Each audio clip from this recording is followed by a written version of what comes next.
আজ যদি পৃথিবীর ভিতরে সমস্ত মুসলমান এক কাতারে এসে ওমর রাদিয়াল্লাহু তাআলা আনহুর এই ঘোষণা যদি আবার ছাড়তেন, আল্লাহর কসম করে বলি নাস্তিকের বাচ্চাগুলো ইন্দুরের গর্তটা খুঁজে পেত না। তিনটা ঘোষণা দিলেন ওমর। প্রথম নাম্বার ঘোষণা হলো, যেই মালিকের জন্য ওমর রাদিয়াল্লাহু তাআলা আনহু ইসলামের পথে হাঁটা শুরু করেছে, ওই আল্লাহর বিপক্ষে যদি মক্কার চত্বরে কেন মক্কার যে কোনো স্থানে থেকে আমার আল্লাহর শান নিয়ে যদি বিন্দু পরিমাণ কেউ কথা বলে, মক্কার যে কোনো গর্তে লুকায় থাক না কেন, ওমরের তরবারি তাকে ছাড়বে না। কি হুঙ্কার দিয়েছেন, সুবহানাল্লাহ বলবেন না? দ্বিতীয় নম্বর হুঙ্কার ছাড়লেন ওমর। হুঙ্কারটা হলো, আমার এই যে নবী, আমার এই যে রাসূল আব্দুল্লাহর ছেলে মুহাম্মদকে নবী হিসাবে স্বীকার করেছি, এই মুহাম্মাদেরকে নিয়ে যদি মক্কার চত্বরের ভিতরে মক্কার আশেপাশে কোনো ত্রুটি একটা কথাও বলে, ওমরের তরবারি তাকে ছাড়বে না। কোরআনের বিপক্ষে যদি কেউ মক্কার চত্বরের ভিতরে টু একটা সাউন্ড করে, ওমরের তরবারি তাকে ছাড়বে না। তিনটা ঘোষণা দেওয়ার পর ওমর রাদিয়াল্লাহু তাআলা আনহু এইবার বললেন, যদি মা, যদি বিবি এবং ছেলে মেয়েদেরকে যদি এতিম বানাতে চাও, ওমরের তরবারির নিচে এসো।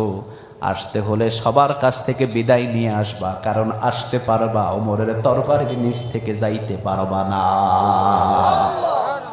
মায়ের কাছ থেকে বিদায় নিয়ে আসবা, বাবার কাছ থেকে বিদায় নিয়ে আসবা, ছেলে মেয়ের কাছ থেকে বিদায় নিয়ে আসবা, বিবির কাছ থেকে বিদায় নিয়ে আসবা, সবার কাছ থেকে বিদায় নিয়ে ওমরের সাথে লড়াই করতে আসবা, কারণ আসতে পারবা, যাওয়ার মতো সুযোগ এই ওমর দেবে না।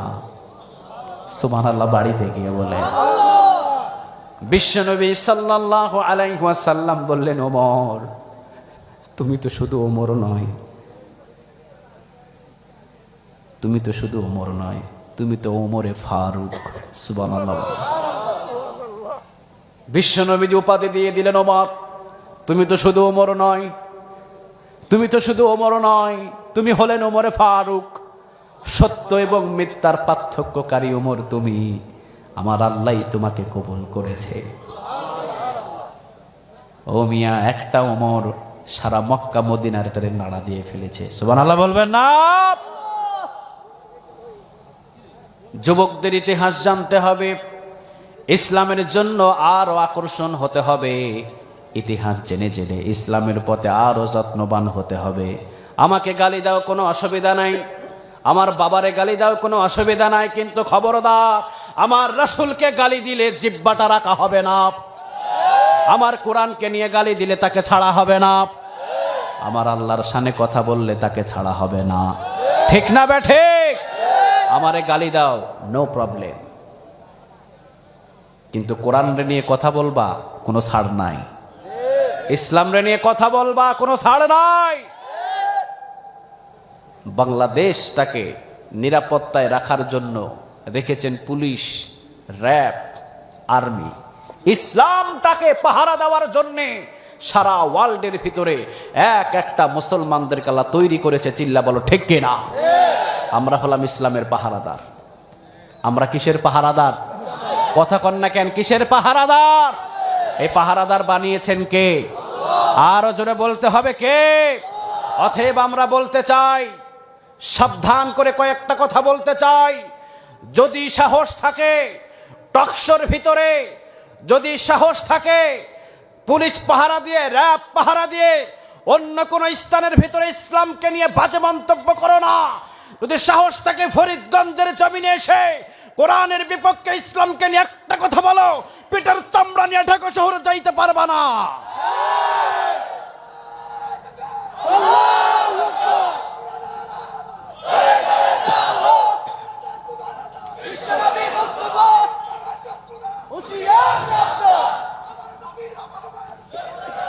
আল্লাহ তুমি কবুল করো।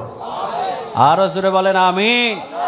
তাহলে ওমরকে এই কোরআনের জন্য কবুল করলেন কে? আরো জোরে বলেন তো দেখি কে? ওমরের সম্মান কম না বেশি? এই সম্মানটা দিলেন কে? বিশ্বনবী দুনিয়া থেকে বিদায় হলেন, আবু বকরকে ক্ষমতার চেয়ারে বসালেন কে?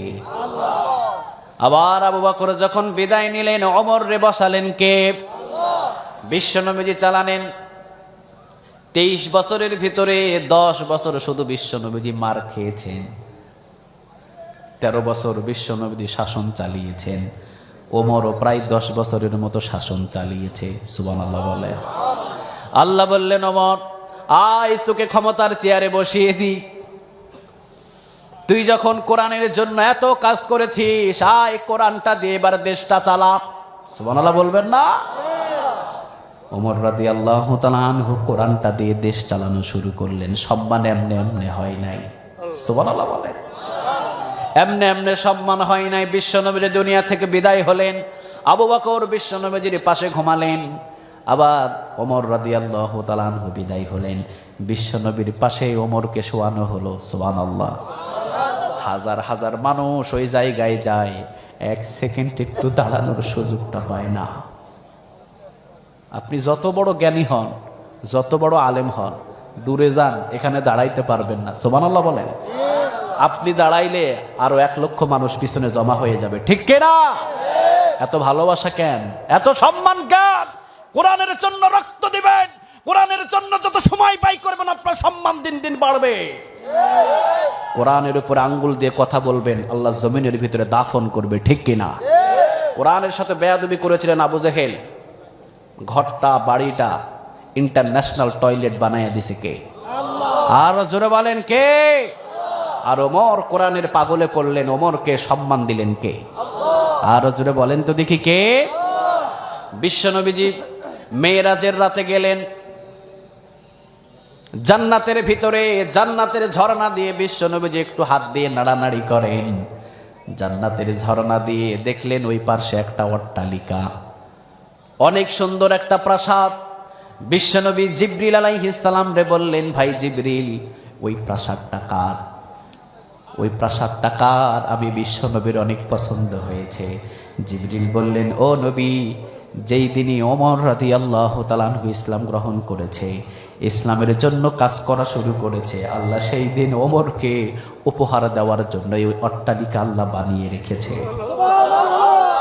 বিশ্বনবীজি দৌড় দিলেন, আমার ওমরের অট্টালিকা, কত সুন্দর অট্টালিকা, একটু দেখি। দরজা দেখলেন, ওই দিকে গেলেন, ওই দিকে গেলেন, চতুর্দিকে ঘোরাঘুরি করলেন। আমার নবী পা বাড়ালেন, আবার পাটা টান দিয়ে নিয়ে নিলেন। ওমর রাদিয়াল্লাহু তাআলা আনহুকে বললেন, ওমর, সম্মান আমার আল্লাহ তোমাকে দিয়েছে, তোমার জন্য জান্নাতের ভিতরে খুব সুন্দর একটা অট্টালিকা আল্লাহ বানিয়েছে, যেই অট্টালিকাতে আমি বিশ্বনবী ঢোকার জন্য লোভ জেগেছে। সুবহানাল্লাহ বলবেন না? আ'দাতু লিইবাদিস সালিহিন মা লা আইনুন রাআত ওয়ালা উযুনুন সামিআত ওয়ালা খাতারা আলা কলবি বাশার। ওমর রে, জান্নাতের ওই অট্টালিকা সম্পর্কে আইডিয়া দেওয়ার মতো আমার ভিতরে ভাষাটাও নাই। সুবহানাল্লাহ বলবেন না? কিভাবে তোমাকে আমি জানাবো, কিভাবে তোমাকে আমি শোনাবো? ওমর, এত সুন্দর রাজপ্রাসাদ জীবনে কোনোদিন আমি মুহাম্মদ কোথাও দেখি নাই। তবে আমি ঢোকার জন্য পা বাড়ালাম, ঢুকি নাই, বাহির হয়ে গেলাম। কারণ ওমরের ব্যক্তিগত রাজপ্রাসাদ।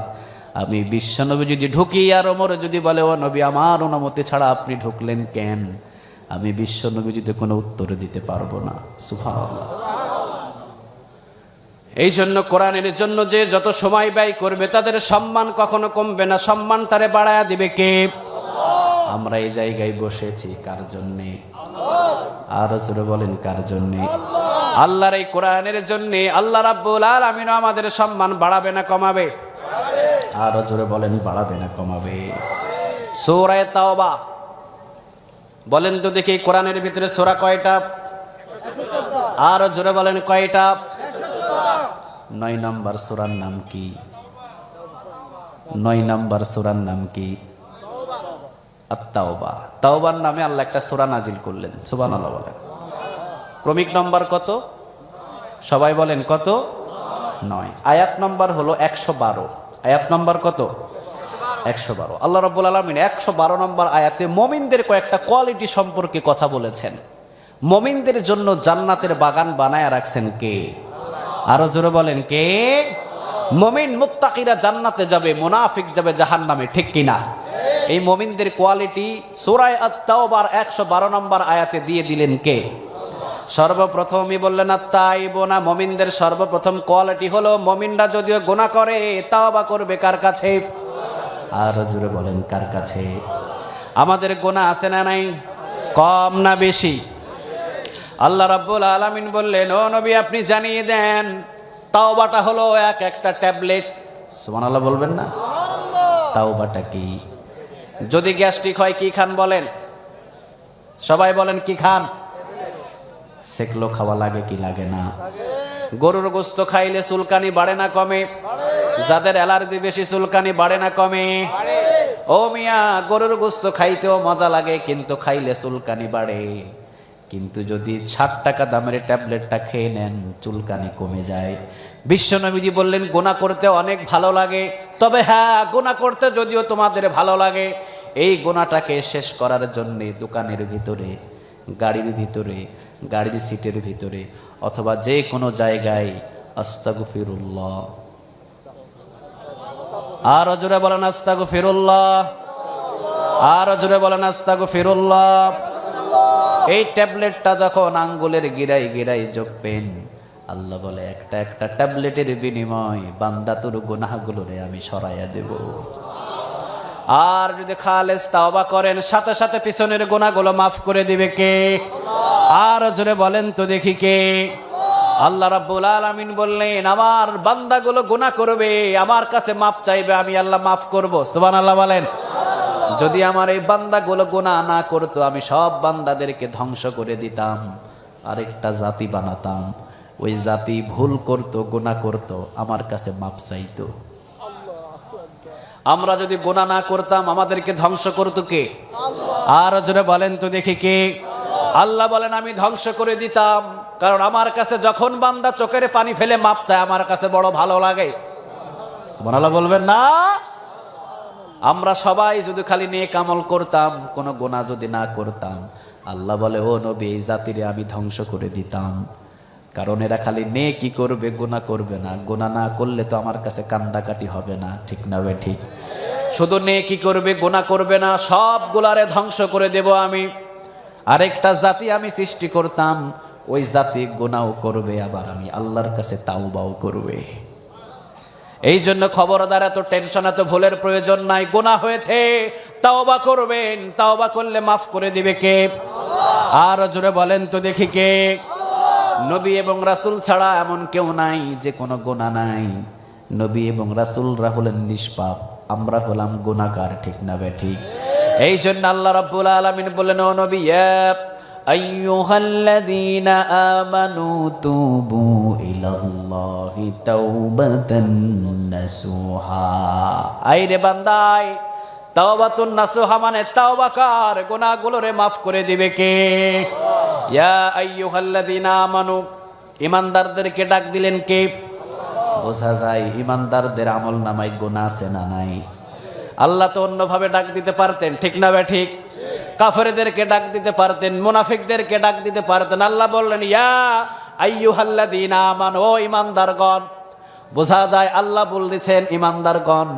ঈমানদারেরা ছোটখাটো গুনাহ করবেই করবে, কিন্তু আল্লাহ বলেন টেনশন করবি না, তাওবাতুন নাসুহা কর, গুনাহগুলোরে মাফ করে দেব আমি আল্লাহ। গুনাহগুলোরে মাফ করব আমি, চাইতে দেরি হবে, গুনাহ মাফ করতে দেরি করবে না কে? সেকেন্ডের ভিতরে আপনি গুনাহ করেছেন, আপনি যদি মাফ চান আল্লাহ বলে মাফ করে দিব। সুবহানাল্লাহ বলবেন না?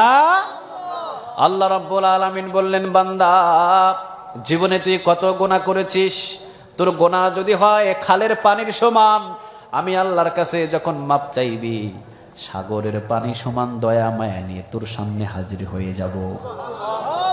তোর গুনাহ যদি হয় সাগরের পানির সমান, আমি আল্লাহর কাছে যদি মাপ চাস, আমি আল্লাহ আসমানের সমান দয়ার মায়া নিয়ে তোর সামনে হাজির হয়ে যাব।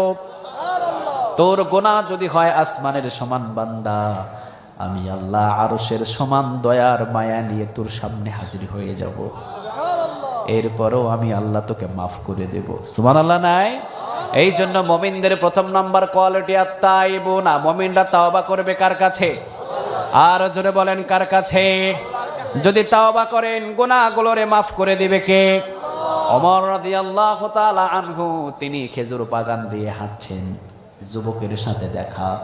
মনে রাখবেন, যুবকরা গুনাহ করতে দেরিও করে না, আবার যুবকদের গুনাহ মাফ করতেও দেরি করে না কে? আর জোরে বলেন তো দেখি কে? যুবকদের গুনাহ হয় সেকেন্ডের ভিতরে, কারণ তাদের পাওয়ার কম না বেশি? আর জোরে বলেন কম না বেশি?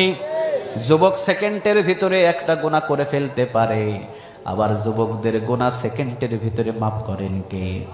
ওমর রাদিয়াল্লাহু তাআলা আনহু খেজুর বাগান দিয়ে একাকী হাঁটছেন। তিনি হাঁটতে হাঁটতে আপনাদের মতো একটা যুবকের সাথে দেখা। হাতের ভিতরে একটা গ্লাসের ভিতরে মদ পান করতেছেন যুবক। ওমর রাদিয়াল্লাহু তাআলা আনহু সামনে গেলেন, সর্বপ্রথমই আগে সালাম দিয়ে দিলেন। সুবহানাল্লাহ। বাড়িতে গিয়ে বলেন, কয়টা নেতার সালাম পাইছেন আপনি? ভোটের আগে সালাম, ভোটের পরে লাথি, ঠিক না ব্যাঠি? ভোটের আগে বুকের ভিতর, ভোটের পরে লাথি দিয়া 10 হাত দূরে। কথা কন না কেন? ওমর রাদিয়াল্লাহু তাআলা আনহু তিনি ছিলেন এমন নেতা, সর্বপ্রথম আগে যুবকরে সালাম দিয়ে দিলেন। ওমর রাদিয়াল্লাহু তাআলা আনহু তিনি ছিলেন এমন নেতা, ওমর রাদিয়াল্লাহু তাআলা আনহুর এলাকার ভিতরে তাদের একটা দেবদেবী ছিল। খ্রিস্টান ছিলেন, খ্রিস্টান। যিশুর একটা মূর্তি ছিল, যিশুর মূর্তির নাক নিজেই ভেঙে ফেলেছে তিনি। নিজেই ভেঙে ফেলার পর সব সাহাবীদের কাঁধের উপরে চাপিয়ে দিয়েছে, মানে গন্ডগোল ফাসনা ফাসাদ লাগানোর ইচ্ছা। ওমর রাদিয়াল্লাহু তাআলা আনহুর কাছে বিচার দিলেন, ওমর আপনি শাসন করেন এলাকা, আর আপনার সাহাবী মানে আপনার সব বন্ধু বান্ধব গুলো, বিশ্বনবীর সমস্ত সাহাবী মিলে এই যে দেখেন আমাদের ধর্ম, যিশু খ্রিস্টানের নাকটা তারা ভেঙে ফেলেছে। ওমর রে, আপনি এইটার উচিত বিচার করে দেবেন। ওমর রাদিয়াল্লাহু তাআলা আনহু ইনসাফের বিচার করতেন। সুবহানাল্লাহ বলেন। ওমর রাদিয়াল্লাহু তাআলা আনহু বললেন, ঠিক আছে ভাই, অবশ্যই আমি এর বিচারটা করে দেব। সব সাহাবীদেরকে ডাক দিলেন, বৈঠক বসলেন, দেখলেন না মুসলমানদের ভিতরে কেউ এই কাজটা করে নাই। সুবহানাল্লাহ বলেন। যার ভিতরে বিন্দু পরিমাণ ঈমান আছে সে কোনোদিন মূর্তির পায়ের নিচে কোরআনটা রাখতে পারে না, ঠিক না বেঠি? খ্রিস্টান নিজেই নিজের নবী মানে নিজেই, খ্রিস্টান নিজেই নিজের মূর্তি, খ্রিস্টান নিজেই নিজের যিশুর নাকটা ভেঙে মুসলমানদের উপরে চাপাইতে চাইলেন। ও মিয়া, ইসলাম এমন একটা শান্তির ধর্ম, সবাই রে বুকে নিতে চায়, জীবনে কোনোদিন লাথি দিতে জানে না, ঠিক না? ওমর রাদিয়াল্লাহু তাআলা আনহুর কাছে আসলেন, ওমর আমাদের খ্রিস্টান, আমরা জাতি হয়েছি খ্রিস্টান, এলাকার ভিতরে বসবাস করি, আপনি হলেন শাসক, আপনি তার বিচার করে দেন। আমাদের যিশুর কেন এই নাকটা ভাঙলো আপনার মুসলমানেরা? আসলে কিন্তু মুসলমানেরা ভাঙে নাই, যে বিচার চাই ওই লোকটাই ভেঙেছে। ওমর রাদিয়াল্লাহু তাআলা আনহু সবাইরে ডাকলেন, দেখলেন না মুসলমানদের ভিতরে কেউ এই কাজটা করে নাই। তন্ন তন্ন করে 1 সপ্তাহ পর্যন্ত খুঁজলেন না। এইবার খ্রিস্টানদের বাকি লোকগুলো সবাই বলছে, ওমর আপনি যদি বিচার না করতে পারেন তাহলে আমাদের নবীর যেইভাবে নাকটা ভাঙা হয়েছে আমরাও একটা মুহাম্মদ নামের মূর্তি বানাবো। নাউজুবিল্লাহ বলেন। গন্ডগোল কেমনে বাজাই দেখেন। আমরাও একটা মুহাম্মদ নামের মূর্তি বানাবো। মুহাম্মদ নামের মূর্তি বানানোর পর ওই মুহাম্মদ নামের মূর্তির নাকটা আমরা তরবারি দিয়ে ভেঙে দেব। তোমরা আমাদের নবীর নাক ভেঙেছো, আর আমরা ভাঙবো তোমাদের নবীর নাক, শুনবা। ওমর রাদিয়াল্লাহু তাআলা আনহু হাতের ভিতর থেকে তরবারি বাহির করলেন। তরবারি বাহির করে বললেন, ভাই কে আপনাদের মূর্তির নাক ভেঙেছে? ওমর জানে না, তবে হ্যাঁ মনে করেন এই মুহূর্তে আমি আপনাদের মূর্তির নাকটা ভেঙেছি। ভাই আমার নবীর মূর্তি বানায়া নাক ভাঙার প্রয়োজন নাই। আসেন 12.5 লক্ষ বর্গ মাইলের প্রেসিডেন্ট এই ওমরের জিন্দা নাকটা আপনারা কাইটা নিয়ে চলে যান। আমার নবীর নাক ভাঙতে হবে না। ওমরের মতো একটা বীর থাকতে আমার নবীর মূর্তি বানাবে এটা হতে পারবে না। ওমরের মতো একজন শাসক থাকতে আমার রাসূলের মূর্তির নাক ভাঙবে, ওমর সহ্য করতে পারবে না। সুবহানাল্লাহ বলেন। ওমর এখানে যুদ্ধ ঘোষণা করবে না। কে আপনাদের যিশুর নাক ভেঙেছে সেটা ওমরও জানে না। তবে আপনারা বলছেন পাল্টা প্রতিশোধ নেবেন, আরেকটা মূর্তি বানাবেন, মূর্তির নাক ভাঙবেন, ওই মূর্তির নাম দিবেন আমার মুহাম্মদ, আমার রাসূলের নাম দিয়ে মূর্তি বানাবেন। ওমরের মতো আশেক থাকতে এটা সহ্য করতে পারবে না। এই জন্য মূর্তি বানানোর প্রয়োজন নাই। আসেন 12.5 লক্ষ বর্গ মাইলের প্রেসিডেন্ট ওমরের নাকটা এই তরবারি দিয়া কাইটা নিয়ে চলে যান। সুবহানাল্লাহ বলবেন না? যেই বেটা খ্রিস্টানদের মূর্তির নাক যেই বেটা ভেঙেছিলেন, লাফ দিয়ে সে ওমরের পা জড়িয়ে ধরেছে। ওমর মিথ্যা কথা বলো কেন? ওমর তুমি কেন আমাদের যিশু খ্রিস্টানের নাকটা ভাঙবা? তুমি কেন ভাঙবা? ওমর রে, যেই নবীরে জীবনের চাইতে বেশি ভালোবাসা হয়, আমি নিজেই আমার ধর্মের মূর্তির নাক আমি নিজেই ভেঙে নিজের পকেটের ভিতরে রেখে দিয়েছি। এই যে দেখেন ভাঙা অংশ। ওমর, আপনার নবীর মূর্তি বানাবো এই কথাটা শুনতেই আপনি নিজের জিন্দা নাকটা কোরবান দিতে প্রস্তুত আছেন। ওমর, আমার এই ধর্মটা আমি মানতে চাই না। যেই নবীকে জীবনের চাইতে বেশি ভালোবাসা যায় ওই নবীর জন্য আমি আজকে পাগল হয়ে গেলাম। সাথে সাথে 5000 ওই জায়গার খ্রিস্টান সবগুলো মুসলমান হয়েছে। এই ওমর হলেন সেই ওমর জীবনে কোনোদিন কাউকে অন্যায়ভাবে কোনো কাজ করতে দেয় নাই। সুবহানাল্লাহ বলেন। নিজেই আগে সালাম দিয়ে দিলেন। সুবহানাল্লাহ বলবেন না? নিজেই আগে যুবকরে সালাম দিয়ে দিলেন, যুবক সালাম নিলেন। যুবক সালাম নেওয়ার সাথে সাথে ওমর রাদিয়াল্লাহু তাআলা আনহু হাতটা বাড়িয়ে দিলেন, হাতে হাতে মুসাফা হলো। ওমর রাদিয়াল্লাহু তাআলা আনহু বললেন, খেজুর বাগানের ভিতরে তুমি খাও কি? সুবহানাল্লাহ বলবেন না? প্রেসিডেন্টের কথাগুলো দেখেন, খেজুর বাগানের ভিতরে তুমি খাও কি? যুবকটা বললেন, আমি হাতের ভিতরে মধু আছে, এই মধুটা আমি খেজুর বাগানের ভিতরে খাই। ওমর রাদিয়াল্লাহু তাআলা আনহু বললেন, খেজুর বাগানের ভিতরে চুপি চুপি মধু খেতে হবে কেন? ঘরের ভিতরে খাইলেও তো হইতো। সুবহানাল্লাহ নাই? ওমর তো নাসর বান্দা। সুবহানাল্লাহ বলবেন না? এমন হলেন নাসর বান্দা, এমন ব্রেন ওমর রাদিয়াল্লাহু তাআলা আনহু। ওমর রে দমানোর মতো ওই যুগের ভিতরে প্রেসিডেন্ট কেউ ছিল না। রাষ্ট্রদূত আসলেন, কেমন ছিলেন ওমর চিন্তা করেন। রাষ্ট্রদূতগুলো আসলেন কে? ওমর দেখার জন্যে। বাহরাইন থেকে, কাতার থেকে, দূর দূরান্ত থেকে আসলেন ওমরকে দেখার জন্যে। রাষ্ট্রদূতগুলো এসে বললেন, ওমর কোথায়? সবাই বললেন, ওই যে ওই দিকে ওমর। সবাই বললেন, কোথায় ওমর? ওমরকে তো পায় না। ওমর থাকবে রাজপ্রাসাদের উপরে, কোথায় ওমর? তাকিয়ে দেখেন ওমর খেজুর বাগানের নিচে উত্তপ্ত বালুর উপরে শুয়ে আছে। ঘামগুলো টপ টপ টপ টপ করে বালুর উপরে পড়ছে। সবাই গিয়ে সালাম দিলেন।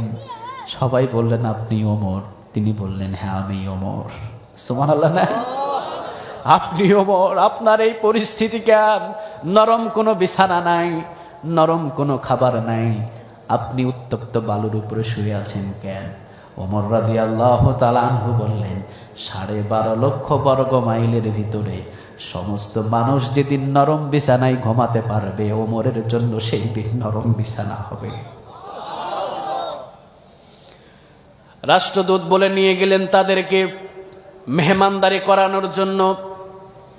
আব্দুল্লাহরে বললেন, আব্দুল্লাহ ঘরের ভিতর থেকে খাবার আনো। ঘরের ভিতর থেকে রুটি এবং জাইতুনের তেল আব্দুল্লাহ সামনে এনে দিলেন। ওমর রাদিয়াল্লাহু তাআলা আনহু বললেন খান। ওমর হাতের ভিতরে একটা রুটি নিয়ে ওমর খাওয়া শুরু করলেন। অন্যান্য দেশের রাষ্ট্রদূতগুলো দেখলেন কি, ওমর আটাগুলো চালার পর যেই খসাগুলো থাকে ওই খসার রুটি, ওমর রাদিয়াল্লাহু তাআলা আনহু জাইতুন তেল আর খসার রুটিগুলো খাচ্ছেন। রাষ্ট্রদূতগুলো বললেন ওমর এর চাইতে তো ভালো ভালো খাবার আপনি খেতে পারেন। আমার দেশের প্রধানমন্ত্রী যারা, তাদের খাবারগুলো কতটা রাজপ্রাসাদীয় খাবার। আমাদের দেশের রাষ্ট্রদূত কেন, আমাদের দেশের চাকরগুলো তো এইরকম খাবার খায় না, আমাদের প্রধানমন্ত্রীর চাকরেরাও তো এই খাবারগুলো খায় না। আপনি 12.5 লক্ষ বর্গ মাইলের প্রেসিডেন্ট হয়ে এই গমের ভুসির রুটিগুলো আপনি কেন খাচ্ছেন? ওমর রাদিয়াল্লাহু তাআলা আনহু বললেন যেই দিন আমার 12.5 লক্ষ বর্গ মাইলের ভিতরে আটার রুটি আর গোশত খেতে পারবে, সেই দিন ওমর আটার রুটি আর গোশত খাবে।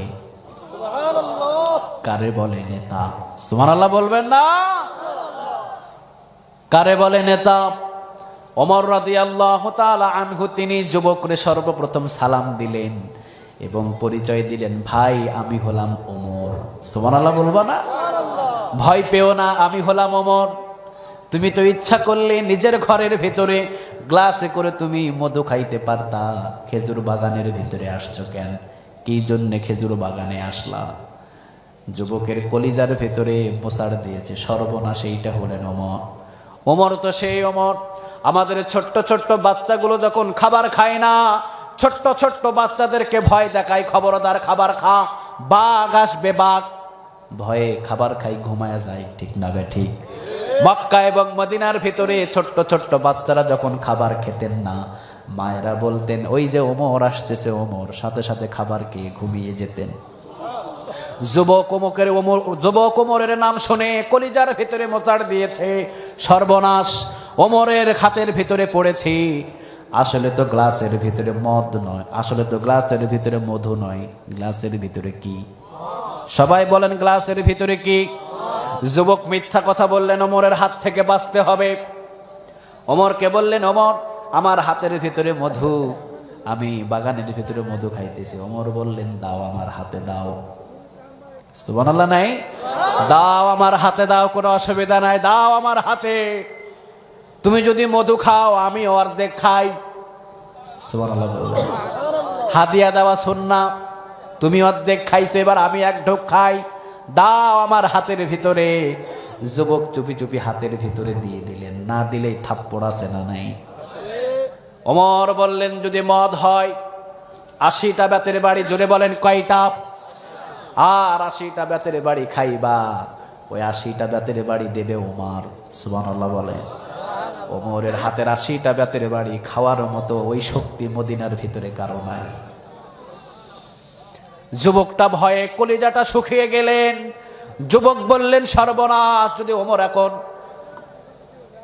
মদ যদি প্রকাশ হয়ে যায়, 80টা বেতের বাড়ি, আর ওমর যে গোপনে না, ওমরের বিচারগুলো হলো প্রকাশ্যে, ঠিক না বে ঠিক? কোরআনের বিচারগুলো গোপনে না প্রকাশ্যে? আর জোরে বলেন গোপনে না প্রকাশ্যে? চুরি করলে হাত কাটতে হবে। বাংলাদেশের ভিতরে অনেকে চুরি করে, কই আজ পর্যন্ত কোনো হাত কাটা হয় নাই, ঠিক না বে ঠিক? চুরি কমছে না বাড়ছে? আর জোরে বলেন চুরি কমছে না বাড়ছে? চুরি করতে করতে চুরি এখন কানাডা পর্যন্ত বেগম বাড়া তৈরি হয়েছে, ঠিক না বে ঠিক? হাতগুলো ধরে ধরে যদি প্রকাশ্যে কেটে দেওয়া হতো, আল্লাহর কসম করে বলি একদিনের ভিতরে সমস্ত চোর আল্লাহর ওলি হয়ে যেত। ওমর রাদিয়াল্লাহু তাআলা আনহু বললেন আসো। হাতের ভিতরে দেখলেন, গ্লাস নিলেন, ওমর রাদিয়াল্লাহু তাআলা আনহু আঙ্গুল দেবেন, এমন সময় যুবকটা তওবা করেছেন কার কাছে? আর জোরে বলেন কার কাছে? চিন্তা করেন, যুবকের গুনাহ করতেও দেরি নাই, যুবকরে মাফ করতেও দেরি করে না কে? আত্তাইবুনা, মুমিনদের প্রথম নাম্বার কোয়ালিটি, যুবক গুনাহ করেছে কিন্তু যুবক তওবা করলেন। আল্লাহ, জীবনে অনেক দিন আমি মদ খেয়েছি, তবে আজকে তওবা করলাম, জীবনে কোনোদিন এই মুখের ভিতরে এক ফোঁটা মদ কেউ ঢোকাইতে পারবে না। আজ থেকে তওবা করলাম আল্লাহ, জীবনে কোনোদিন এই ওমর রাদিয়াল্লাহু তাআলা আনহুর সামনে রেখে, তবে ওমরকে জানালাম না, গোপনে গোপনে ফিস ফিস ফিস ফিস করে তাওবা করলাম তোমার কাছে, আল্লাহ জীবনে কোনো দিন এক ফোঁটা মদ এই যুবকের মুখ দিয়ে ঢুকবে না। ও আল্লাহ, আমার তাওবা তুমি কবুল করো। তবে হ্যাঁ, তাওবা কবুল করলে হবে না, আমার তাওবাটা কবুল করো, আর ওমরের হাত থেকে আপনি আমারে বাঁচায়া দেন। ওমরের হাতের ভিতরে মদের গ্লাস, দয়া করে ওমরের হাতের ভিতরে ওই মদটারে আপনি মধু বানায়া দেন। আমার তাওবা আপনি কবুল করেন। ও রব্বে কারীম, অনেক দিন গুনাহ করেছি, আজকের তাওবা আপনাকে কবুল করতে হবে। জীবনে কোনো দিন এই যুবকটার মদ খাবে না। তাওবাতুন নাসুহা করলেন, সুবহানাল্লাহ বলেন। মানে একবার ফিরে আসলেন, জীবনে কোনো দিন আর ওই রাস্তায় যাবে না। তাওবা করলেন, আমি জীবনে কোনো দিন এক ফোঁটা মদ খাবো না, আর ওমরের হাত থেকে আপনি আমারে বাঁচায়া দেন। যে গ্লাসটা দিয়েছি ওমরের হাতে, ওই গ্লাসের ভিতরে আছে মদ, দয়া মায়া করে ওইটারে মধু বানায়া দেন। ওমর রাদিয়াল্লাহু তাআলা আনহু হাতের ভিতরে গ্লাস নিলেন, আঙ্গুল দিলেন, নাকের কাছে নিলেন, কেমন কেমন লাগে জিহ্বার ভিতরে দিয়ে দেখেন ওমর। ওমর বললেন, আরে ভাই, জীবনে অনেক মধু খেয়েছি, তোমার এই গ্লাসের মতো এত স্বাদের মধু ওমর কোনোদিন খাই না। মুমিনদের প্রথম নাম্বার কোয়ালিটি আত-তাইবুনা। মুমিনরা যখন তাওবা করবে, কবুল করবেন কে? মাফ করে দিবেন কে? نستعينه ونستغفره ونؤمن به ونتوكل عليه ونعوذ بالله من شرور أنفسنا ومن سيئات أعمالنا من يهده الله فلا مضل له ومن يضلل فلا هادي له فلن تجد له وليا مرشدا ونشهد أن لا إله إلا الله وحده لا شريك له والذي لا ضد له ولا ند له لا مثل له ولا مثيل له لا وزير له ولا كفيل له لا شبه له ولا شبيح له لا ولد له ولا والد له وهو الواحد الفرد الصمد لم يلد ولم يولد ولم يكن له كفوا أحد ونشهد أن سيدنا ونبينا وحبيبنا وبشيرنا ونذيرنا وطبيبنا وطبيب أرواحنا وحبيبنا وحبيب ربنا محمدا عبد الله ورسوله أرسله بالحق بشيرا ونذيرا وداعيا إلى الله بإذنه وسراجا منيرا أما بعد فقد قال الله تعالى في كلامه المجيد وفي فرقانه الحميد أعوذ بالله من الشيطان الرجيم بسم الله الرحمن الرحيم إن الله وملائكته يصلون على النبي يا أيها الذين آمنوا صلوا عليه وسلموا تسليما اللهم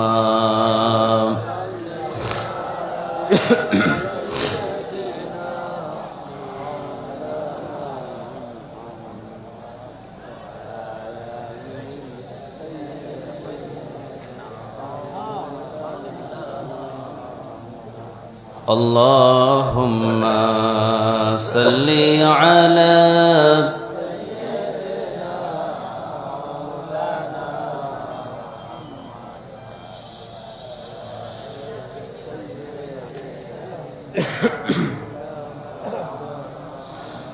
কত ব্যথা কত ভাবে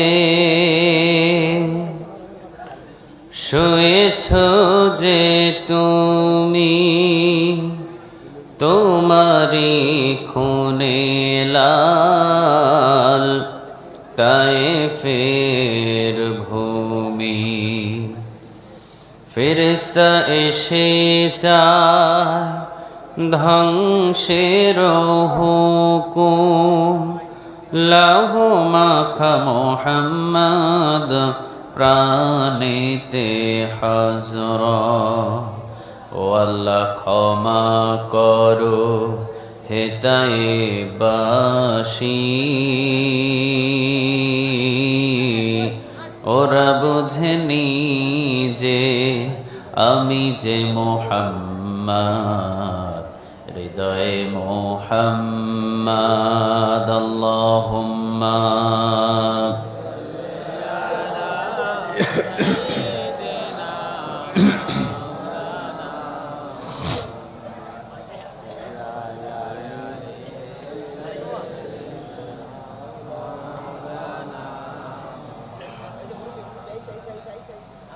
তোমার দাওয়াত আমার দাওয়াত নেই দাওয়াত মিল তোমার কিতাব আমার কিতাব নেই আবার মিল তোমার দাওয়াত আমার দাওয়াত নেই দাওয়াত মিল তোমার কিতাব আমার কিতাব নেই আবার মিল তোমার দাওয়াত মাংস পোলাও প্লেটে ভরা ভাত আমার দাওয়াত জেলখানাতে দুর্বিষহরা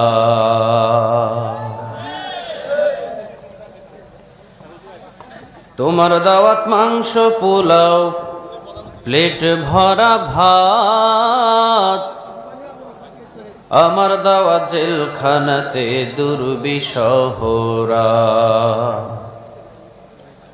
তোমার দাওয়াতে সিঁড়ি নিচে তালাশ করা নেক আমার দাওয়াত ময়দানেতে দিন রাত করায় তোমার দাওয়াত আমার দাওয়াত নেই দাওয়াত মিল তোমার কিতাব আমার কিতাব নেই আবার মিল তোমার দাওয়াত দেখে না ঘুষ সমাজ ভরা সুদ তোমার দাওয়াত বৈধতা দেয় ফিরআউন নমরুদ আমার দাওয়াত ইসলাম আইন আল কোরআনের বল আমার দাওয়াত মানে না তো জুলুমবাজের দল।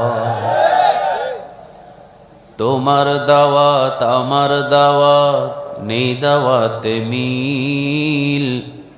তোমার কিতাব আমার কিতাব, নেই আবার মিল।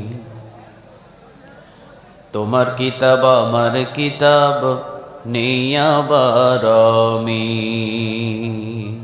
আপনারা সবাই কেমন আছেন? আলহামদুলিল্লাহ, আমিও ভালো আছি, সুস্থ আছি। আমাদের সবাইরে ভালো রাখেন কে? সবাইরে সুস্থ রাখেন কে? সবকিছু কার হুকুমে হয়?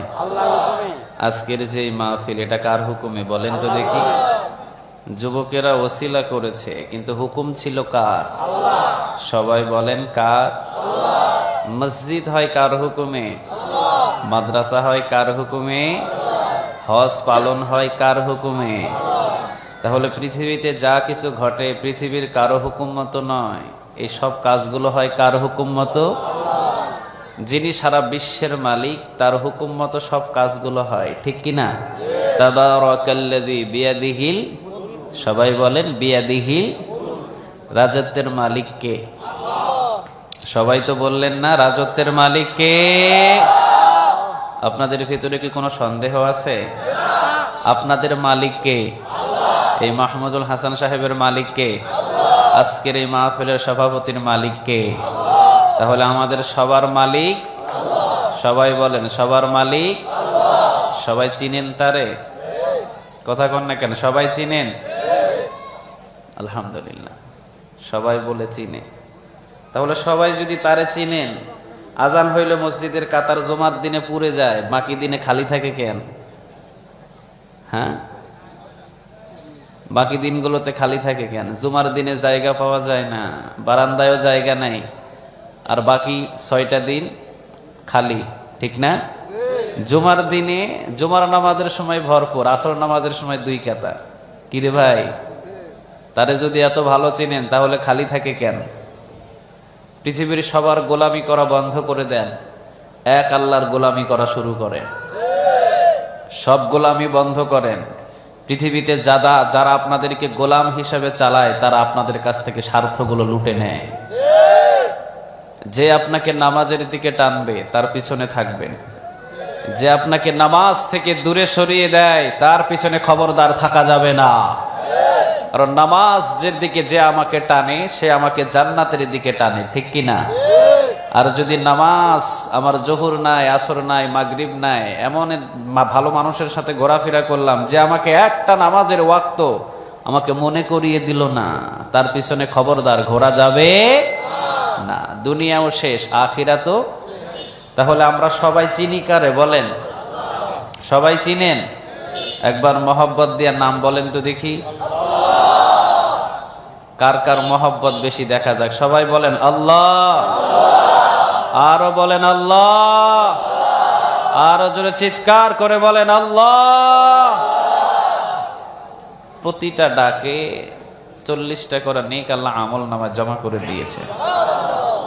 পৃথিবীতে এমন একটা মালিকের নাম দেখান না, নাম নিলে 10টা নেক পাওয়া যায়। আছে? বাংলাদেশে আছে?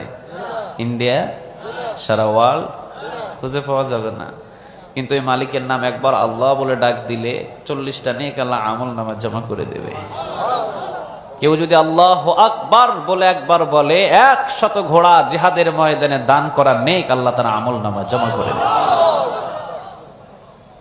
কোন বান্দা যদি একবার সুবহানাল্লাহ বলে, আল্লাহ বলেন খুশি হয়ে তার আমল নামার ভিতরে আসমান এবং জমিনের খালি জায়গাটা নেক দিয়ে পূরণ করে তার আমল নামায় জমা করে দেব। তিনি এত কিছু দেন, তিনিই আমাদের মালিক হতে পারেন। পৃথিবীর যতগুলো আছে যারা মালিক দাবি করে, সব হলো নিতে চায়, কেউ দিতে চায় না। সবগুলো কি করে? কথা কন না কেন? নিতে চায়, দিতে চায় না। আর আমার মালিক বলে আমি শুধু দিব, নিব না কিছু। সুবহানাল্লাহ বললেন না? তাহলে আজকে আমরা সেই মালিকের পরিচয় নিয়ে কিছু কথা শুনবো, শেয়ার করব। সবাই কি শুনতে রাজি আছেন? কথা বলতে হবে। সবাই রাজি? আল্লাহর পরিচয় নিতে হলে কোরআন থেকে নিতে হবে, ঠিক কিনা? আল্লাহর পরিচয় নিতে হলে হাদিস থেকে নিতে হবে। আল্লাহ বলেন কোরআনের ভিতরে হাদিসের ভিতরে আমার পরিচয় পাবি। কোরআন বিশ্লেষণ কর, হাদিস পড়, আমার পরিচয়টা পেয়ে যাবি। সুবহানাল্লাহ বলেন। তিনি বলেন, আমি প্রত্যেকটা করেছি, প্রতিটা মানুষ হলো আমার গোলাম আর আমি হলাম মালিক। সুবহানাল্লাহ বলবেন না? আচ্ছা, মালিক কে বলেন? সবাই বলেন। আমরা কি? সবাই বলেন। শুধু কি গোলাম নাকি গোলামের ঘরের গোলাম? শুধু কি গোলামের ঘরের গোলাম নাকি আমাদের 14 গোষ্ঠী গোলাম? বিশ্বনবীজি নিজেও নিজেকে গোলাম বলে পরিচয় দিতেন। সুবহানাল্লাহ বলবেন না? তিনি বলতেন, আল্লাহুম্মা ইন্নী আবদুক, ও আল্লাহ আমি আপনার গোলাম। সুবহানাল্লাহ। ওয়াবনু আবদিক ওয়াবনু আমাতিক নাসিয়াতি বিয়াদিক। সুবহানাল্লাহ বলবেন না? বিশ্বনবীজি বলতেন, ও আল্লাহ আমি আপনার গোলাম, বান্দার ঘরের গোলাম, মানে আমার বাবা আব্দুল্লাহ সেও ছিল আপনার গোলাম, আমি মুহাম্মদ আপনার গোলাম। বান্দির ঘরের গোলাম, মানে আমার মা আমিনা সেও ছিল আপনার গোলাম, আমি মুহাম্মদ আপনার গোলাম। নাসিয়াতি বিয়াদিক, আমার চুলের মুঠি আপনার হাতের মুঠোয়, এই মুহাম্মাদের চুলের মুঠি ধরে আপনি যেই দিকে টানবেন এই মুহাম্মদ সেই দিকে যাবে। আল্লাহু আকবার। রাসূল যদি গোলাম বলে নিজের পরিচয় দেন, আমরা কি গোলাম বলতে কোনো অসুবিধা আছে? সবাই বলেন, কোনো অসুবিধা আছে? বিশ্বনবীজি বলতেন যে আল্লাহর কাছে যত ছোট হয় সে তত বড় হয়ে যায়। সুবহানাল্লাহ বলবেন না? আবু হুরায়রা রাদিয়াল্লাহু তাআলা আনহু তিনি একজন সাহাবী ছিলেন। আবু যর গিফারি রাদিয়াল্লাহু তাআলা আনহু তিনিও একজন সাহাবী ছিলেন। আবু যর গিফারি রাদিয়াল্লাহু তাআলা আনহু যেই সাহাবী ছিলেন, উনি ছিলেন একজন বয়স্ক সাহাবী। কিন্তু যখনই আল্লাহর কাছে 2 হাত তুলতেন, তিনি সমস্ত সাহাবীদের থেকে তিনি নত হয়ে যেতেন। সুবহানাল্লাহ বলেন। কার কাছে? সবাই বলেন, কার কাছে? বিশ্বনবীজি বললেন, এই জায়গার ভিতরে আমার যতগুলো সাহাবী আছে, কিছুক্ষণের ভিতরে একজন সাহাবী এসে বসবেন যার নাম হবে আবু যর গিফারি রাদিয়াল্লাহু তাআলা আনহু। আবু যর গিফারি রাদিয়াল্লাহু তাআলা আনহু একটু পরে বিশ্বনবীর দরবারে এসে বসলেন, পিছনে বসলেন বৃদ্ধ সাহাবী।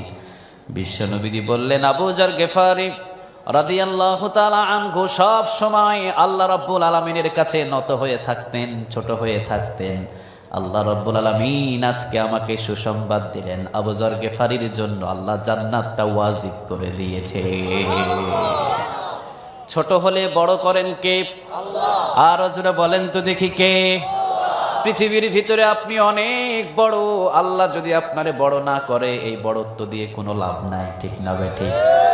আর আল্লাহ রাব্বুল আলামিন যদি আপনাকে বড় করা শুরু করে, পৃথিবীর কেউ আপনারে ছোট করতে পারবে না। বড় আমরা পৃথিবীর কারো কাছে হতে চাই না, বড় হতে চায় একজনের দরবারে। বলেন তিনি কে? বিশ্বনবীজি বললেন, আমার আবু যর গিফারি রাদিয়াল্লাহু তাআলা আনহুর জন্য জান্নাত দুনিয়াতে থাকতেই আল্লাহ রাব্বুল আলামিন সুসংবাদ দিলেন। কি জন্য দিলেন? আবু যর গিফারি রাদিয়াল্লাহু তাআলা আনহু যখনই 2 হাত তুলতেন, তখনই আবু যর গিফারি নিজের দিকে ইঙ্গিত করে বলতেন, আল্লাহ আপনি জাহান্নামের ছোট্ট যদি কোনো গর্ত থাকে, এই আবু যরকে দিয়া ওই গর্তটা পূরণ করে দিয়েন। কারণ এই আবু যরের জীবনে ভালো কোনো আমল নাই। এই আবু যর গিফারি রাদিয়াল্লাহু তাআলা আনহু জীবনে কোনোদিন ভালো আমল করতে পারে নাই। কি জবরদস্ত একজন সাহাবী, নিজেরে কতটা ছোট মনে করতেন।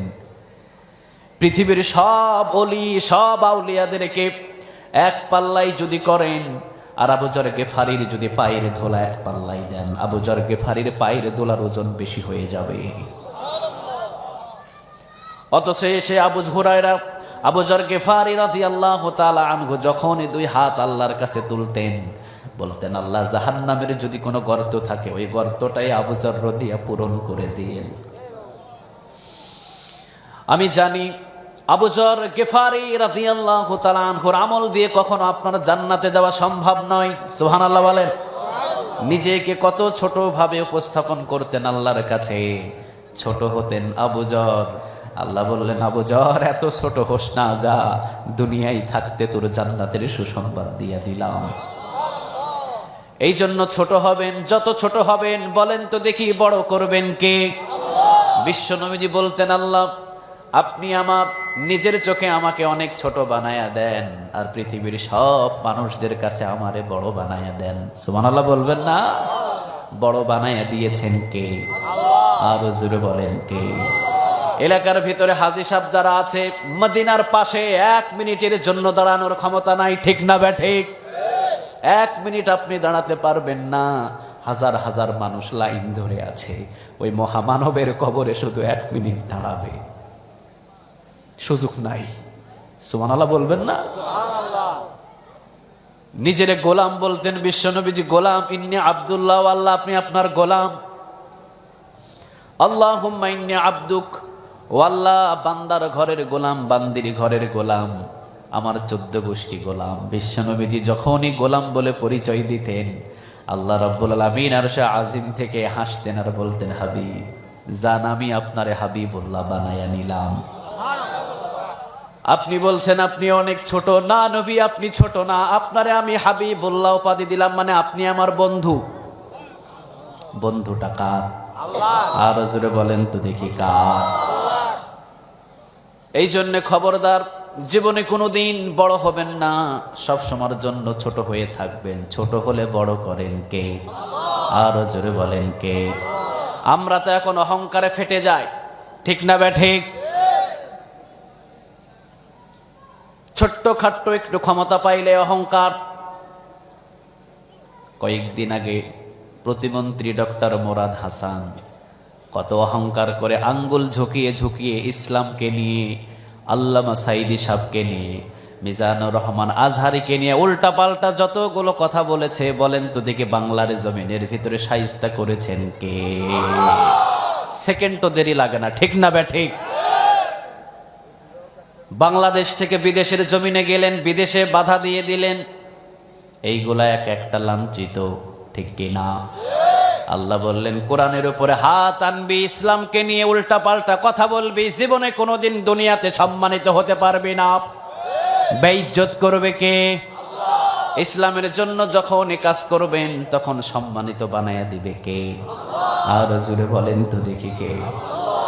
রাসূলের রওজার পাশে 2 জন মানুষ এখনো শুয়ে আছে, যার নাম হলেন একজন আবু বকর আর একজন ওমর। এমনি এমনি শুই নাই, সম্মান দিয়েছেন কে? আল্লাহ।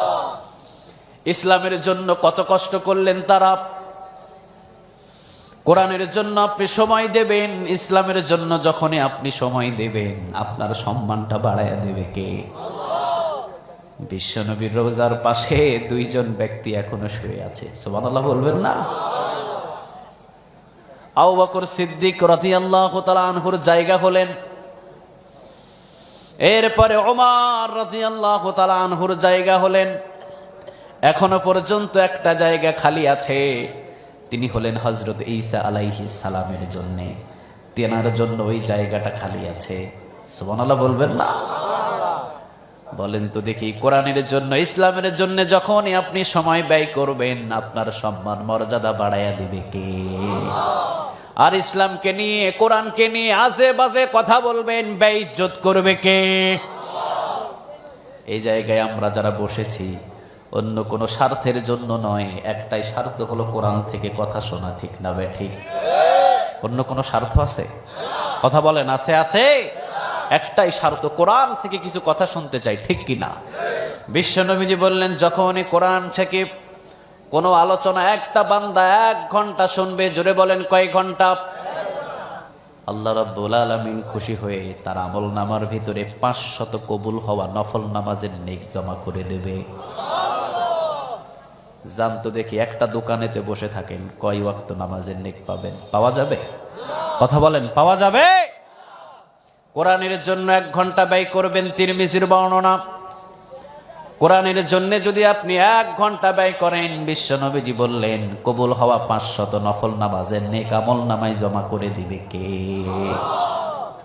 অন্য বর্ণনায় আসলেন 60 বৎসর পর্যন্ত যদি একটা মানুষ, 60 বৎসর পর্যন্ত যদি একটা মানুষ জীবিত থাকাকালীন নফল ইবাদত করে, যতগুলো নেকের পাহাড় বানাতে পারবে, একটা রাতের বেলা কোরআন নিয়ে কিছু সময় বিশ্লেষণ করার কারণে 60 বছরের নফল ইবাদতের নেক তার আমল নামায় জমা করে দিবে কে? সহিহ বুখারীতে হাদিসটি এসেছে, যারা রাতের বেলা কোরআন নিয়ে বসবে তাদেরকে নিয়ে আল্লাহ ফেরেশতাদের সামনে আলোচনা করবে। সুবহানাল্লাহ বাড়িতে গিয়ে বললেন। মুসনাদে আহমদে যে হাদিসটি এসেছে, বিশ্বনবী বললেন কোরআন নিয়ে যখন জমিনের উপরে বসবে, জমিন থেকে যখন এই বান্দাগুলো বাহির হয়ে যাবে, জমিনটাকে ত্যাগ করতে দেরি, পিছনের গুনাহ মাফ করতে আল্লাহ দেরি করবে না। এই সামিয়ানা থেকে বাহির হবেন, জীবনের গুনাহ মাফ করে দিবে কে? আরেকটা বর্ণনায় কিয়ামতের ময়দানে যেই জায়গায় বসেছেন এই মাটিটা কিয়ামতের ময়দানে সাক্ষ্য দেবে। সুবহানাল্লাহ বলবেন না? ইজাজুল জিলাতিল আরদু জিলজালাহা ওয়া আখরাজাতিল আরদু আসকালাহা ওয়া ক্বালাল ইনসানু মা লাহা। সুবহানাল্লাহ বলেন। এই জমিনটা কথা বলবে কার সাথে? সবাই বলেন তো দেখি কার সাথে? এই জমিনকে কথা বলার জন্য জবানটা দিয়ে দিবেন কে? এই জমিন সেই দিন সাক্ষ্য দিবে আল্লাহ আমার উপরে বসে 2 ঘন্টা কোরআন শুনেছিল। সুবহানাল্লাহ নাই? একটাই কথা, ইন্নাহু লাকুরআনুন কারীম। এই কোরআনটা হলো সম্মানিত কিতাব, যে কোরআনের জন্য সময় ব্যয় করবে তাকেও সম্মান দিবে কে? হযরত ওমর রাদিয়াল্লাহু তাআলা আনহু যখনই কোরআনের প্রেমে পাগল হলেন, সম্মান দিলেন কে? আর জোরে বলেন তো দেখি কে? আবু জেহেল বললেন, কে আছে মক্কার ভিতরে মুহাম্মাদের গর্দান এনে দিতে পারবে? নাউজুবিল্লাহ বলেন। মুহাম্মাদের মাথা থেকে গর্দান যে এনে দিতে পারবে, 100টা লাল উট তাকে উপহার দেওয়া হবে। 25 বছরের ওমর বসে আছেন। ওমর বললেন, আবু জেহেল তোমার উট তোমার কাছেই রেখে দাও, আগামীকাল কাজটা আমি করে দেব, কোনো উট লাগবে না। আব্দুল্লাহর ছেলে মোহাম্মদ, বাবাও নাই মাও নাই, কিন্তু ওমর জানেন না, যদিও বাবাও নাই যদিও মাও নাই, মোহাম্মদের সাথে 24 ঘন্টা আছেন কে? আর জোরে বলেন তো দেখি কে? ওমর বললেন, বাবাও নাই মাও নাই কেউ নাই, এই মুহাম্মাদের গর্দান কাটলে কোনো বংশ থেকে আমার দিকে আক্রমণ করার জন্য কেউ আসবে না, আগামীকালকে আমি করে দেব। সবাই তো খুশি হয়ে গেলেন, সবাই বললেন ঠিক আছে। ওমর যখন বলেছে, ওমরের হাত থেকে মুহাম্মদ আর বাঁচতে পারবে না। আসলে বাঁচানোর মালিক কে? আর জোরে বলেন তো দেখি কে? ওমর রাদিয়াল্লাহু তাআলা আনহু সকাল হলো, তরবারি হাতের ভিতরে নিলেন, হাতের ভিতরে তরবারি নিয়ে কাঁধের উপরে নিয়ে তরবারি দিকে ওদিকে ঘোরাঘুরি করছেন। আর আব্দুল্লাহর ছেলে মুহাম্মাদের বাড়ির দিকে রওনা দিয়েছে। প্রতিমধ্যে একজন সাহাবীর সাথে দেখা, তিনি বললেন, ওমর যাও কই? ওমর বললেন, আজকে ফয়সালা হবে আব্দুল্লাহর ছেলে মুহাম্মাদের সাথে, গদ্দানটা কাটার জন্য রওনা দিয়েছি, আজকে শেষ করে দেব তাকে দুনিয়া থেকে। তিনি নাকি মিথ্যা ধর্মটাকে প্রপাত্য করছে, মিথ্যা ধর্মটাকে প্রচার করা শুরু করেছে। সাহাবী চিন্তা করলেন, যদি এই ওমর এই তরবারি নিয়ে বিশ্বনবীর দরবারে পৌঁছে যায়, নিশ্চয় একটা অঘটন ঘটে যেতে পারে। দেখা যাক এই ওমরকে কোনোভাবে আটকানো যায় কিনা। ওমরের সামনে বললেন, ওমর তুমি এত বীর, 25 বছর বয়সে মক্কার ভিতরে তুমি চ্যাম্পিয়ন হয়েছ যুদ্ধ করে, এত বড় চ্যাম্পিয়ন হয়েছ, নিজের ঘরের খবরটাও তুমি রাখতে পারো না। তোমার বোন তো ফাতেমা, সেই তো কোরআনের জন্য পাগল হয়ে গেছে, নিজের ঘরটাকেই তো সামলাতে পারো নাই। হাত থেকে তরবারি নামলেন। ওমর বললেন, যদি কথাটা সত্য হয় তুমি বেঁচে যাবা, আর যদি মিথ্যা হয় ওমরের তরবারি থেকে তোমার কেউ বাঁচাইতে পারবে না। রওনা দিলেন বিশ্বনবীর দরবারে নয়, এখন রওনা দিলেন নিজের ঘরের দিকে, মানে বোনের ঘরের দিকে।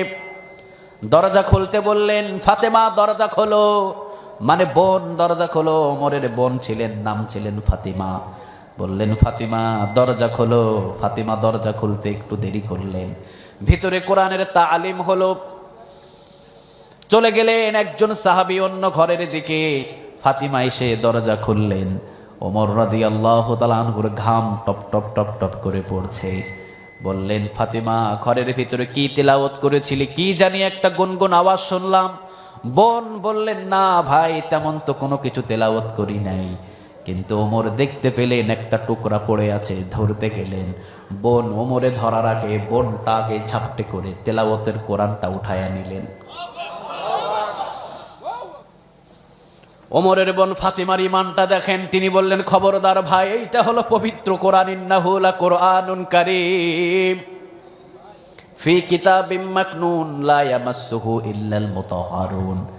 পবিত্র কোরআনটাকে যদি টাচ করতে চাও, ওযুর দরকার আছে না নাই? আপনাকে ওযু করতে হবে, আপনাকে পবিত্র হতে হবে। আপনি হলেন অপবিত্র। কেন বললো ওমরকে অপবিত্র? বলার সাথে সাথে হাত দিয়ে ফাতেমার গালের উপর একটা মারলেন থাপ্পড়, থাপ্পড় মারলেন, ঘুষি মারলেন, ঠোঁট কেটে টপ টপ টপ টপ করে রক্ত পড়ছে। বোনের জামাইকে ধরলেন, কলার ধরলেন, আঘাত করলেন, তরবারের উল্টা পিঠ দিয়ে আঘাত করলেন, একের পর এক আঘাত করে দুইজনকে শুইয়ে ফেলেছে। ওমর রাদিয়াল্লাহু তাআলা আনহু তো এমন বীর ছিলেন, 50 জন রে হালি মনে করতেন না। সুবহানাল্লাহ বলবেন না? এলাকার ভিতরে হালি কয়টা হয়? 4টা হালি। ওমর বলতেন 50 জন কাফের রে এই ওমর একটা হালি মনে করে না। সুবহানাল্লাহ বলবেন না?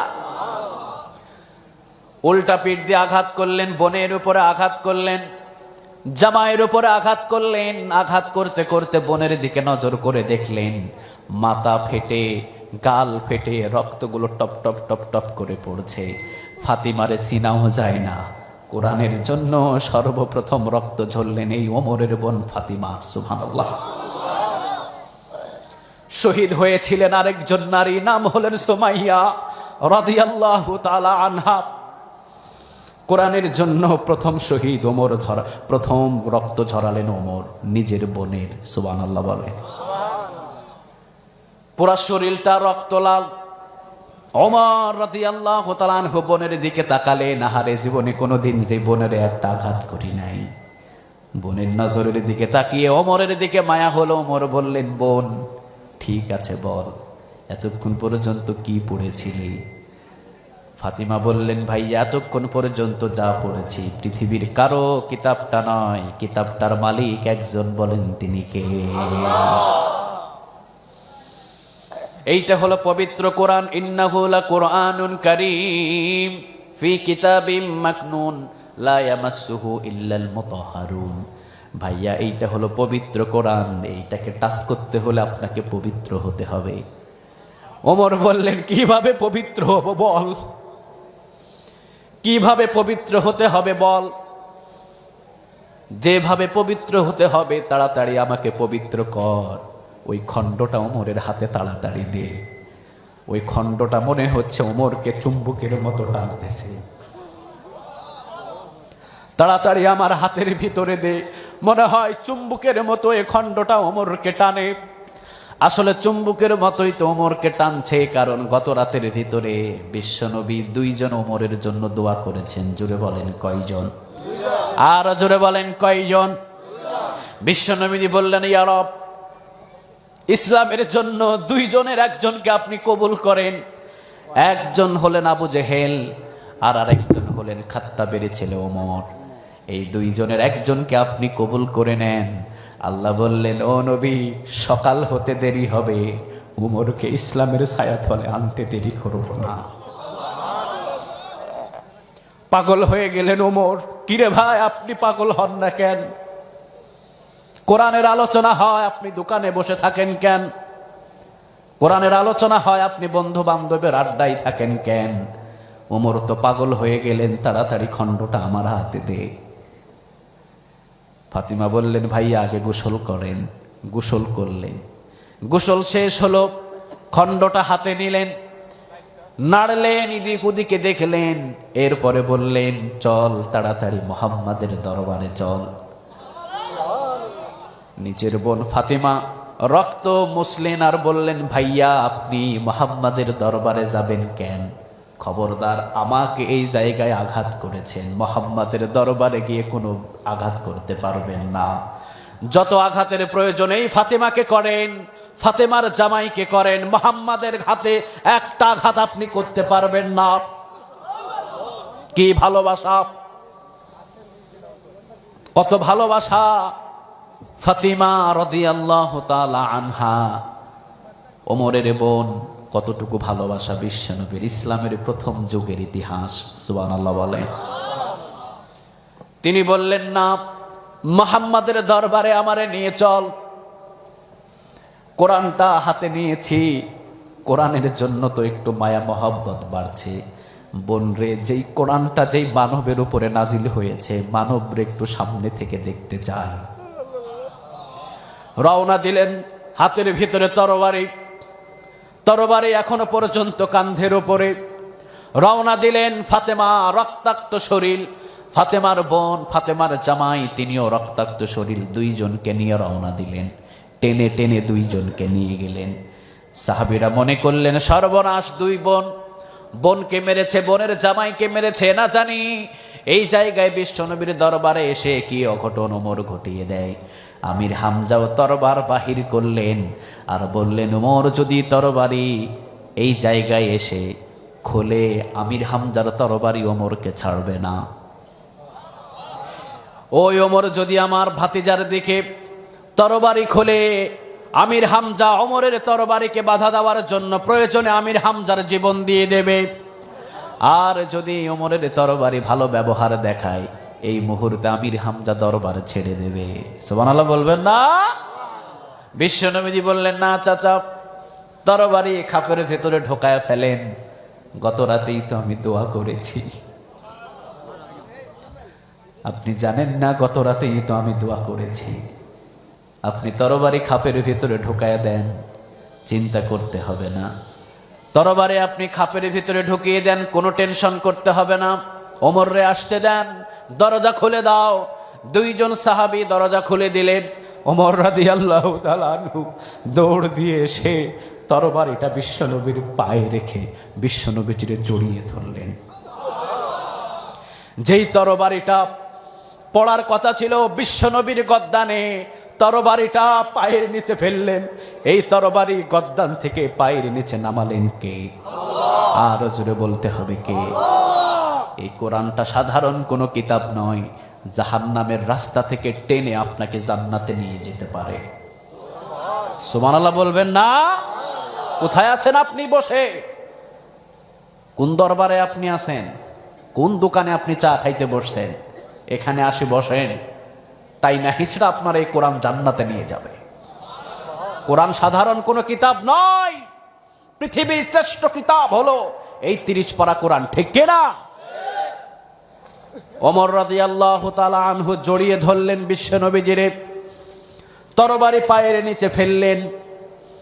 বিশ্বনবীজিরে দীর্ঘ সময় পর্যন্ত জড়িয়ে ধরলেন। ওমর কিন্তু কাঁদতে পারতেন না। ওমর ছিলেন একটু শক্ত মনের মানুষ। বিশ্বনবীজি বলতেন, আরহামু উম্মতি বে উম্মতি আবু বকর, আমার নরম মানের সাহাবী হলেন আবু বকর। ওয়া আশাদ্দুহুম ফি আমরিল্লাহি ওমর, আর গরম মানের সাহাবী তার নামটা হলেন হযরত ওমর। তিনি কাঁদতে পারতেন কম, কলিজার ভিতরে শুধুমাত্র রাগ ছিল, রাগে সব সময়ের জন্য তিনি গড়গড় করতেন। সুবহানাল্লাহ বলেন। বিশ্বনবীজিরে জড়িয়ে ধরলেন, তিনি কান্না শুরু করলেন। বিশ্বনবীজি সেই দিনই বললেন, ইজলিসে ওমর, একটু শান্ত হও। ওমর একটু শান্ত হও। ওমর বললেন, ও নবী, যেই কাজটা করার জন্য আমি এসেছিলাম আপনি মনে হয় জানেন না। ইন্নী আরা মা লা তারাউন। বিশ্বনবীজি বলতেন, ওমর, রাসূলের কাছে কোনো জিনিস গোপন থাকে না। তুমি আসছিলে আমার গদ্দান কাটার জন্য, যেই তরবারি আমার গদ্দান কাটার জন্য এসেছে, ওমর রে, ওই তরবারিটা আমার পায়ের নিচে ফেলেছে, ওইটার নামই হলো আল্লাহ। ওইটার নামই কে? আরো জোরে বলেন তো দেখি কে? ওমর রাদিয়াল্লাহু তাআলা আনহু বললেন, ও নবী, আর দেরি করতে চাই না, পড়িয়ে দেন লা ইলাহা ইল্লাল্লাহু মুহাম্মাদুর রাসূলুল্লাহ। ওমর রাদিয়াল্লাহু তাআলা আনহু বললেন, ও নবী, আপনি বলেন তো দেখি, আমার রব, যাকে আমি রব হিসাবে মানেছি, তাতে কি কোনো সন্দেহ আছে? আপনারা বলেন সন্দেহ আছে। আর জোরে বলেন সন্দেহ আছে। বিন্দু পরিমাণ কোনো সন্দেহ নাই, ঠিক না বেঠিক? ওমর রাদিয়াল্লাহু তাআলা আনহু বললেন, নবী, যেই রবকে আমি ওমর রাদিয়াল্লাহু তাআলা আনহু রব হিসাবে স্বীকার করেছি, বলেন তো দেখি ও নবী, ওই রবের ভিতরে কোনো সন্দেহ আছে? বিশ্ব নবীজি বললেন, না রে ওমর, পৃথিবীর সব প্রতিমার ভিতরে ভেজাল, একজন রব, তিনি হলেন আল্লাহ, তার ভিতরে বিন্দু পরিমাণ কোনো সন্দেহ নাই। ওমর রাদিয়াল্লাহু তাআলা আনহু বললেন, যেই কোরআন আপনার জবান থেকে শুনি, বলেন তো দেখি এই কোরআনের ভিতরে কোনো সন্দেহ আছে নাকি? বিশ্বনবীজি বললেন, না রে ওমর, এইটাই হলো সত্য কিতাব, এর ভিতরে কোনো সন্দেহ নাই। এইবার বিশ্বনবী সাল্লাল্লাহু আলাইহি ওয়াসাল্লামের দরবারে ওমর বললেন, আপনি কি সত্য নবী, কোনো সন্দেহ আছে নাকি? বিশ্বনবীজি বললেন, না ওমর, আমার ভিতরেও কোনো সন্দেহ নাই, কোনো ধরনের সন্দেহ নাই। ওমর বললেন, সব যদি সত্য হয় এই বিষয়গুলো গোপন থাকবে কেন? গোপন থাকবে কেন এই বিষয়গুলো? এই বিষয়গুলো এখন প্রচার হবে, প্রকাশ্যে প্রচার করতে হবে। বিশ্বনবীজি বললেন, ওমর, গন্ডগোল ফাসাদ বেড়ে যাবে। ওমর বললেন, ও নবী, গন্ডগোল যে বাদাইতে আসবে, ওমরের তরবারি তাকে ছাড়বে না। কে আসবে গন্ডগোল বাজাতে বলেন? ভাই, স্টেজে কথা হবে না, স্টেজে শুধু ইশারা ইঙ্গিতে কথা বলেন।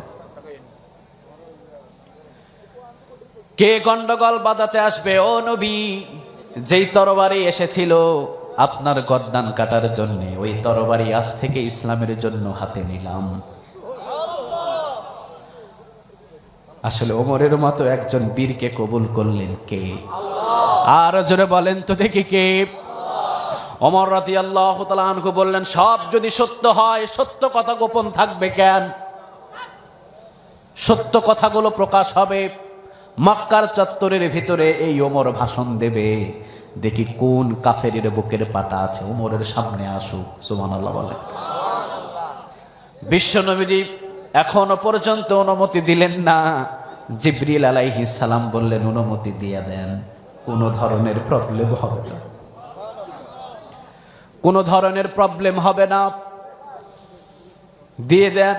কারণ ও নবী, আপনি জানেন না এমন একজনকে ইসলামের জন্য কবুল করে নিয়েছেন। বিশ্বনবীজি পরবর্তীতে বললেন, ওমর হলেন এমন সাহাবী, লাউ কানা নাবিয়্যুম মিন বা'দি লাউ কানা ওমর, আমি বিশ্বনবীর পরে যদি আরেকজনকে নবী হিসাবে দুনিয়াতে পাঠানো হতো, আমার আল্লাহ ওমরকে নবী হিসাবে পাঠিয়ে দিত।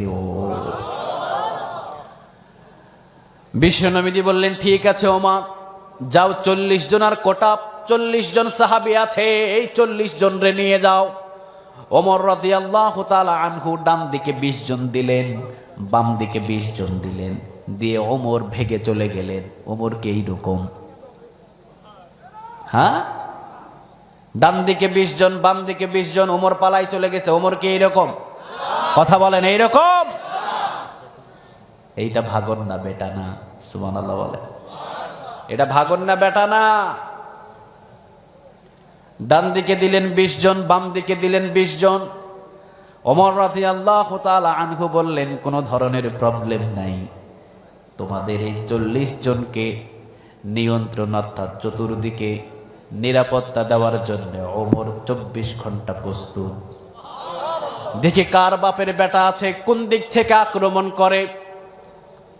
সুবহানাল্লাহ বলবেন না? ওমর বললেন, ডান দিক থেকে আক্রমণ করলে ওমর এইটার প্রতিবাদ করবে, বাম দিক থেকে করলেও প্রতিবাদ করবে, সামনের দিক থেকেও করলে প্রতিবাদ করবে, পিছন থেকে করলেও প্রতিবাদ করবে। ওমর রাদিয়াল্লাহু তাআলা আনহু মক্কার চত্বরের কাছাকাছি গেলেন, পিছন থেকে সামনে গিয়ে দৌড় দিয়ে ওমর রাদিয়াল্লাহু তাআলা আনহু 40 জন রে নিয়ে একটা তাকবীর দিয়ে দিলেন, লিল্লাহে তাকবীর, লিল্লাহে তাকবীর, লিল্লাহে তাকবীর। তাকবীরটা দিয়ে দিলেন ওমর রাদিয়াল্লাহু তাআলা আনহু মক্কার চত্বরের ভিতরে। মক্কার আনাচে কানাচে যত কাফের ছিল, সব কাফের গুলো দৌড় দিয়ে এসেছে, দরজা খুলে বল্লম নিয়ে বাহির হয়েছে। সামনে দেখে ওমর, বল্লমটা কাঁপতে কাঁপতে মাটিতে পড়ে গেছে, পিছন দিক দিয়ে ভেগে গেছে কাফের, সামনে আসার ক্ষমতা নাই।